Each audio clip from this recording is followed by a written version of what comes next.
Hello students, स्वागत है विद्या गुरु study channel में। आज ये क्लास 12th वाले बच्चों के लिए बहुत ही अच्छा टॉपिक होने वाला है जिसका नाम है जीवनी मैथिली शरण गुप्त।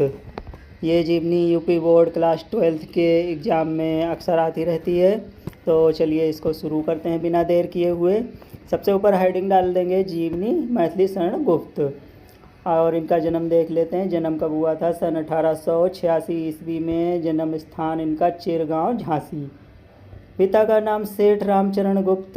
मृत्यु कब हुई थी? सन 1964 ईस्वी में।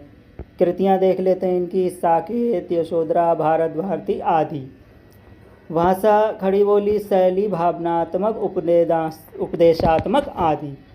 तो इस टाइप से जीवनी लिखने से पहले सबसे पहले हम लोग इस टाइप से एक बॉक्स जो है बनाते हैं। उस बॉक्स में हम लोग क्या क्या लिखते हैं? जन्म स्थान, पिता का नाम, मृत्यु, कृतियाँ, भाषा, शैली। उसके बाद हेडिंग डालते हैं जीवन परिचय। अब जीवन परिचय देख लेते हैं। मैथिली शरण गुप्त जी का जन्म सन 1886 ईस्वी में चिरगांव कहाँ पड़ता है? झांसी, इसलिए ब्रैकेट में मैंने लिख दिया है झांसी में हुआ था।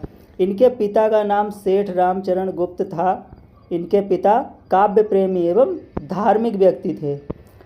पिता के संस्कार पुत्र में भी पूरी तरह प्राप्त हुए, इसलिए मैथिली शरण गुप्त भी बचपन से ही कविताएं किया करते थे। बाद में यह महावीर प्रसाद जी के संपर्क में आए और उन्हें ही अपना गुरु मानने लगे।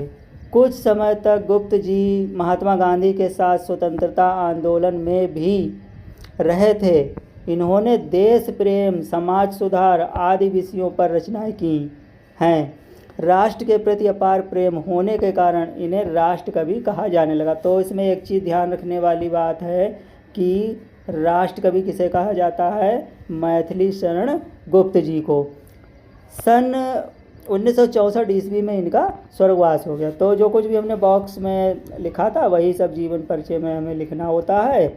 उसके बाद जो है साहित्यिक परिचय देखेंगे। साहित्यिक परिचय डालना बहुत ज़रूरी होता है क्लास 12th वाले बच्चों के लिए। तो साहित्यिक परिचय हेडिंग डाल देंगे। मैथिली शरण गुप्त जी बचपन से ही कविताएं किया करते थे। बाद में यह आचार्य महावीर प्रसाद द्विवेदी के संपर्क में आए। उनकी प्रेरणा से यह हिंदी के विद्वान बन गए। इनकी रचनाएं सरस्वती पत्रिका में भी छपने लगी। इनकी कविताओं में देशभक्ति तथा देश प्रेम की भावना देखने को मिलती है। इसी कारण इन्हें राष्ट्र कवि भी कहा जाता है। इनकी ज़्यादातर रचनाएं देश प्रेम के ऊपर हैं, देशभक्ति के ऊपर हैं। तो जो है सरकार ने इनको राष्ट्र कवि की उपाधि से सम्मानित कर दिया। ठीक है। इन्होंने भारत भारती नामक रचना की। इस रचना ने इन्हें बहुत प्रसिद्ध कर दिया और यह हिंदी के महान कवि माने जाने लगे। भारत सरकार ने इन्हें पद्म भूषण की उपाधि से भी सम्मानित किया। तो ये भी ध्यान रखना है हमें कि भारत सरकार ने इन्हें कौन सा पुरस्कार दिया? पद्म भूषण।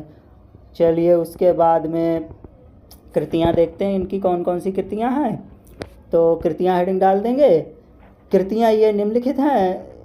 फर्स्ट नंबर पे है साकेत। यह रामचरित मानस पर आधारित है। ठीक है। ये रामायण जो है रामचरित मानस उसी पे आधारित है। साकेत।